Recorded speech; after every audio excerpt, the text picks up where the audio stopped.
हे जे काय माझे डोळे आत्ताही तुम्हाला सुजलेले दिसत आहेत याच्या मागचं रिझन काय माहिती आहे? काल बघितलेली मूवी देऊळ बंद 2, आता परीक्षा देवाची.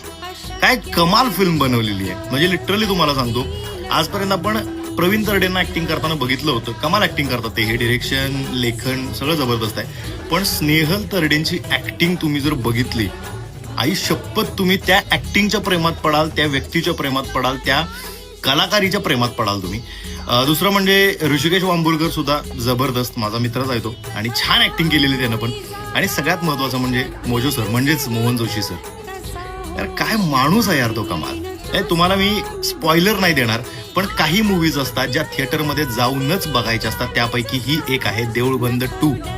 याच्यामध्ये थोडासा कुठंतरी मुळशी पॅटर्नचा पण असा फ्लेवर आहे की शेती राखायची असती हो, विकायची नसती.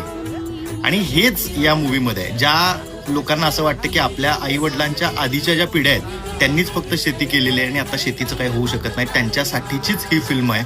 आत्महत्या का रोखणं गरजेचं आहे, आपण कसा ऑप्शन शोधणं गरजेचं आहे. शेती आता म्हणजे याच्यामध्ये महाराजांचा एक डायलॉग आहे, तो डायलॉग मी सांगेन फक्त तुम्हाला, की जनरेशन बदलले त्यामुळे शेती करण्याची पद्धत सुद्धा बदललेली आहे आणि ते आपल्याला कळणं गरजेचं आहे. म्हणून मी तुम्हाला सांगतोय, तुम्ही 100% स्टार्ट टू एंड रडणार स्नेहल तरडेंच्या ऍक्टिंगसाठी, मोहन जोशी सरांच्या ऍक्टिंगसाठी आणि त्या पूर्ण फिल्मसाठी. त्यामुळे नक्की ही फिल्म बघा आणि तुमचा रिव्ह्यू सांगा. बाकी देऊळ बंद 2 जगात भारी. अभी हम गया नहीं, जिंदा है.